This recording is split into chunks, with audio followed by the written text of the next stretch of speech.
सर्वप्रथम तो young thinkers forum के सभी पदाधिकारी कार्यकर्तागण सभी को बहुत बहुत धन्यवाद। मुझे आमंत्रित किया और इस पैनल का भी एक आयोजन रखा है।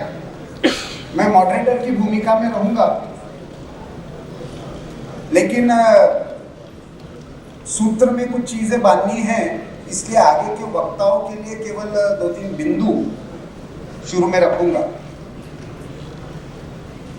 डिकोडिंग मैन्युफैक्चर्ड नैरेटिव्स सत्र का ऐसे नाम रखा गया है। क्या है, जब तक ऐसा भारी भरकम अंग्रेजी में नाम ना हो तो वैचारिक कुछ चल रहा है ऐसा लगता नहीं है।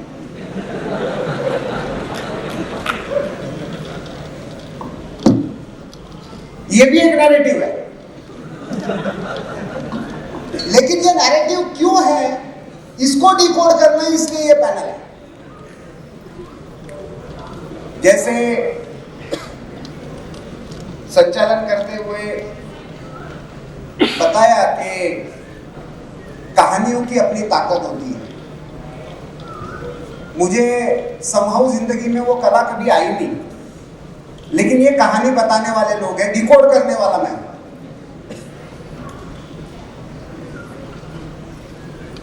नैरेटिव ये शब्द नैरेशन से आता है और नैरेट कहानी होती है। लेकिन कुछ कुछ कहानियां ऐसे बताई जाती है बार बार कि वो सत्य हो या असत्य हो, वो अपने मन मस्तिष्क में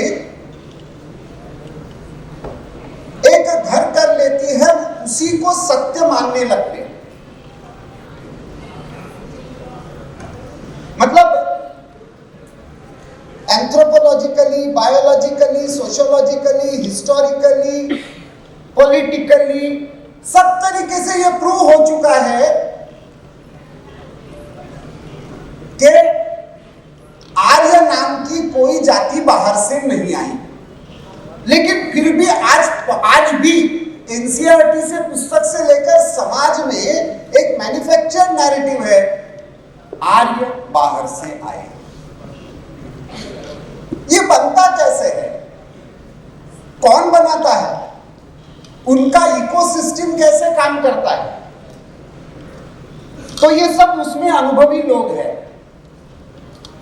प्रखर मीडिया में और हिस्टोरिकल नैरेटिव्स में मैन्युफैक्चर्ड नैरेटिव्स और जो इकोसिस्टम है, जो कॉलोनियल पीरियड में कंस्ट्रक्ट हुई, भारत में स्वाधीनता के बाद कम्युनिस्टों द्वारा उसको आगे बढ़ाया गया और 1990 के बाद सेक्युलरिज्म के नाम पर उसको पोषित किया गया। तो प्रखर जी उस इकोसिस्टम के बारे में और उस मीडिया में कैसे ये नैरेटिव्स मैन्युफैक्चर होते हैं, उसके बारे में हमारे सामने कुछ विषय रखे। इस सत्र का स्वरूप ऐसे रहेगा कि शुरू में मेरे पैनलिस्ट जो है वो सब लोग लगभग 10 मिनट तक अपने अपने विषयों पर एक प्रस्तुति देंगे अपने अनुभवों के आधार पर। फिर कुछ प्रश्न मैं अपनी तरफ से ओपन करूंगा और फिर मैं प्रयास ये करूंगा कि अंतिम 20-25 मिनट में आपको भी इस चर्चा में सहभागी करूं, अपनी कहानी सुनाते सुनाते। लेकिन ये नैरेटिव्स इंपॉर्टेंट है। एक दो ही बातें मैं केवल अधोरेखित करना चाहूंगा। देखिए, ये सारी जो इकोसिस्टम है, इन्होंने मूलतः एक बात प्रस्थापित करने के लिए सारी कहानी गढ़ी है कि भारत कभी भी एक राष्ट्र नहीं था। अंग्रेज आने से पहले और मुगल आने से पहले भारत के पास अपना कुछ भी अस्तित्व नहीं था, बल्कि भारत नाम की आइडिया ही नहीं थी, पहचान भी नहीं थी। ये तो सब हमको मिला, इनके कारण मिला, और इन्हीं के कारण हमारा एक तरह से ज्योग्राफिकल यूनिटी भी हुई और हमको जो सो कॉल्ड नेशनलिज्म है उसका भी पाठ इन्होंने ही पढ़ाया, उससे कॉन्शियसनेस जगा, उसके कारण हमने स्वाधीनता का आंदोलन लड़ा और उस स्वाधीनता का आंदोलन मुख्यतः तो अहिंसा के मार्ग से लड़ा और इसके कारण अंग्रेजों ने हमको आजादी दे दी। अंग्रेज आने से पहले क्योंकि हम विभाजित थे और अंग्रेजों ने डिवाइड एंड रूल की पॉलिसी थी, तो जाते जाते दो हिस्सों में हमको बांट कर चले गए कि भाई अभी तो शांति से रहो, और ऐसे करके बेचारे रूल ऑफ लॉ पर विश्वास रखने वाले अंग्रेज वापस चले गए। यहां पे हमारी आजादी का आंदोलन खत्म हो जाता है। लेकिन उस आजादी के आंदोलन के पीछे उस पूरे स्वाधीनता की जो प्रेरणा थी उसको मिटाने का काम स्वाधीनता के बाद के इतिहास लेखकों ने किया। तो उसके पीछे इस सारे इकोसिस्टम की प्रेरणा भारत के स्वत्व को और भारत के राष्ट्रत्व को मूल जड़ से समाप्त करने के लिए कॉलोनियल वैल्यूज पर बना हुआ है ये एक इकोसिस्टम। इसको डीकॉलोनाइज करना है, जैसे रश्मि ने ऑक्सफोर्ड में एजेंडा चलाया। लेकिन उससे बड़ा जो चैलेंज है, मुझे लगता है इनको तो, इन डेमोन्स को तो समाप्त करना आसान है।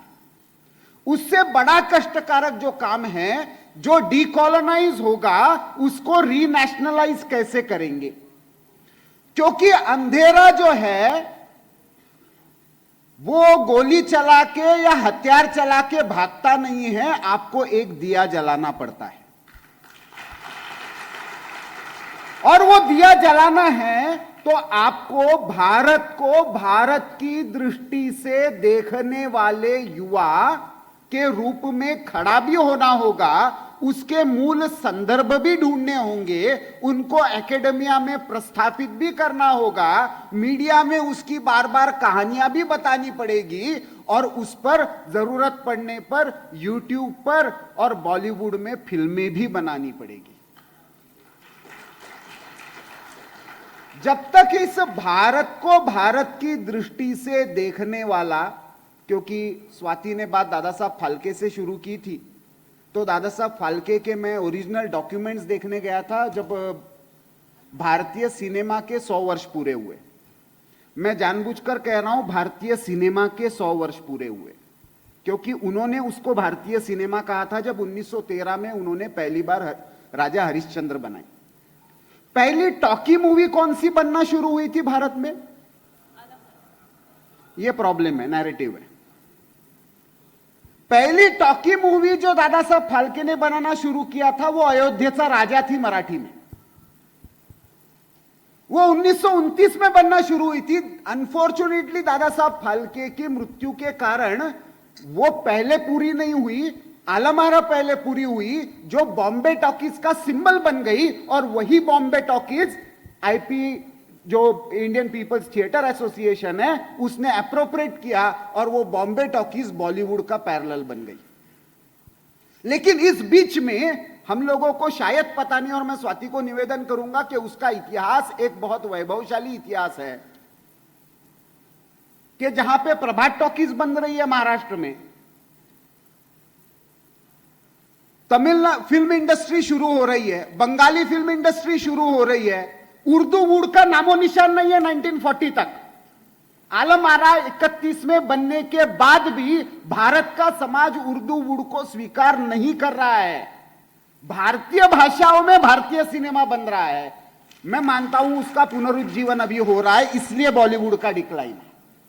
तो ये जो है ये बहुत पेनफुल प्रोसेस होती है, क्योंकि हमारी आज जो प्रस्थापित धारणाएं हैं उनको त्याग कर पुनः हमारी जो मूल धारणा है उनको समकालीन संदर्भ में प्रस्थापित करना, ये हमारे सामने चैलेंज है। मैं मानता हूं भोपाल के यंग थिंकर्स फोरम ने ऐसे इस इकोसिस्टम के लिए काम करने वाले इंटेलेक्चुअल क्षत्रियों को खड़ा करने का एक बीड़ा पिछले कुछ वर्ष से उठाया है। यह आंदोलन यहां तक नहीं रुकेगा।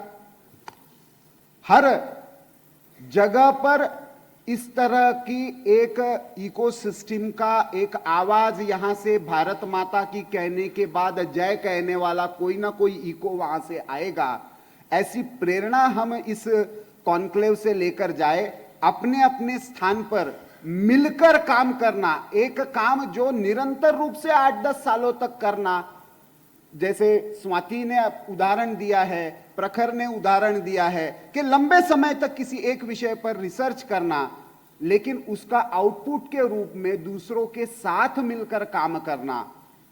हमको यह सीखना है कि भारत की जो मूल परंपरा थी कि मुक्ति का मार्ग तो मेरा व्यक्तिगत है, लेकिन उसके लिए जो भक्ति के गीत है वो तो सामूहिक है। उस मुक्ति का और भक्ति का मार्ग आज के संदर्भ में पुनरुज्जीवित करने की प्रेरणा हमको इस कॉन्क्लेव से मिलेगी, ऐसा विश्वास व्यक्त करता हूं और इस सत्र को समाप्त करता हूं। धन्यवाद। आप सभी का हृदय की गहराइयों से धन्यवाद करना चाहती हूँ। आप